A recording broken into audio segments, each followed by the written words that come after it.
Assalamualaikum warahmatullahi wabarakatuh. Di sini saya akan menjelaskan tentang perwilayahan dan konsep perwilayahan di Indonesia. Yang pertama, pengertian wilayah dan perwilayahan. Wilayah adalah area yang mempunyai karakteristik yang membedakan dengan wilayah lain. Dan perwilayahan adalah pengolahan wilayah berdasarkan ciri-ciri tertentu. Dua, yaitu pembagian wilayah. Wilayah dibagi menjadi dua, yaitu wilayah formal dan wilayah fungsional. Wilayah formal adalah suatu wilayah yang dibentuk oleh adanya kesamaan atau ketapakan yang disebut homogenitas, dan wilayah fungsional adalah wilayah yang dicirikan oleh adanya kegiatan yang saling berhubungan antara beberapa pusat kegiatan secara fungsional.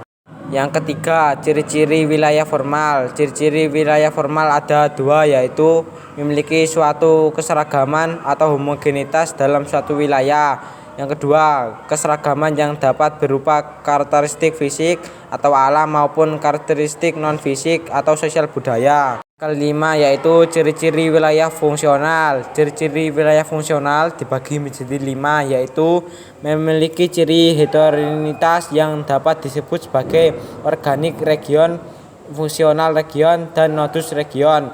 Kedua, terdapat arus barang, gagasan, dan manusia. Yang ketiga, mempunyai pusat kegiatan yang berhubungan dengan wilayah di sekitarnya. Yang keempat, terdapat pusat yang menjadi pusat pertemuan arus, barang, gagasan, dan manusia secara terorganisasi. Yang kelima, adanya jaringan jalan sebagai tempat berlangsungnya tukar-menukar barang. Yang keenam adalah pembagian wilayah formal. Yang pertama adalah daerah pegunungan adalah penamaan wilayah secara formal karena penamaan ini didasarkan pada ciri morfologi, yaitu suatu daerah yang memiliki ketinggian di atas 600 mdpl. Biasanya wilayah ini terdapat vegetasi berupa sayur seperti sawi, brokoli, kol, yang paling dominan yaitu tanaman kopi.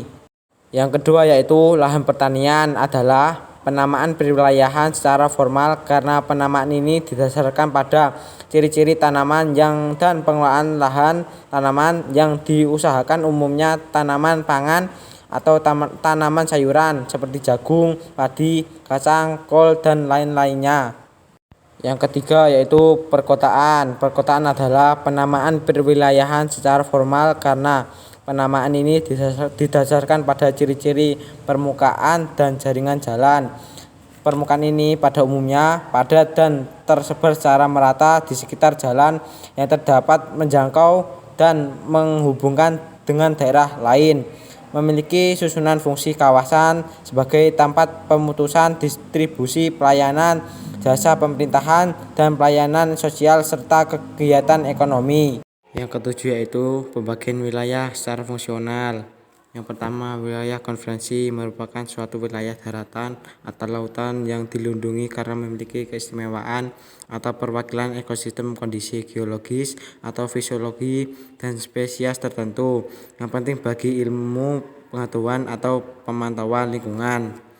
Yang kedua, kota satelit. Kota satelit adalah sebuah kota yang menjadi sebuah pusat kegiatan yang saling berhubungan dengan daerah lain sehingga daerah kecil disertakan ikut berkembang. Yang ketiga, yaitu zona penyangga. Zona penyangga adalah penamaan perwilayahan secara fungsional karena penamaan ini didasarkan pada fungsi daerah tersebut sebagai pelindung atau penyangga bagi daerah yang lain. Zona ini akan dijadikan sebagai tolak ukur terhadap kerusakan daerah yang akan dilestarikan.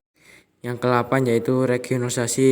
Pengertian perwilayahan adalah pengelolaan wilayah berdasarkan ciri-ciri tertentu. Tujuan untuk mempermudah pengelesaan serta memberikan jawaban terhadap persoalan-persoalan yang pada kelompok-kelompok wilayah tertentu.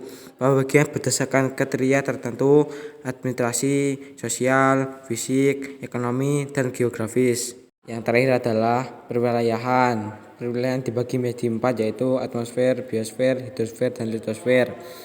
Pengertian atmosfer adalah perwilayahan yang ditentukan pada posisi matahari dan sinar matahari yang dapat diterima di permukaan bumi berdasarkan posisi bumi pada matahari, dan berdasarkan posisi bumi pada matahari maka dapat dibagi wilayah iklim panas tropis, yaitu antara 22,5 lintang selatan, wilayah iklim sedang yaitu antara 22,5 lintang utara atau 60 lintang utara, 22,5 lintang selatan, 60 lintang selatan, dan wilayah iklim kutub yaitu antara 60 lintang utara dan 90 lintang selatan.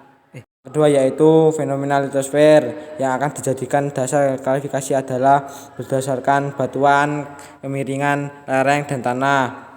Batuan biosfer yaitu jumlah seluruh ekosistem di seluruh penjuru bumi. Biosfer juga dapat disebut zona kehidupan bumi, sistem tertutup sebagai besar mengatur diri sendiri. Yaitu hidrosfer adalah lapisan air yang ada di permukaan bumi. Pembentukan hidrosfer berasal dari berbagai sumber air yang ada di bumi. Yang dari saya, wassalamualaikum warahmatullahi wabarakatuh.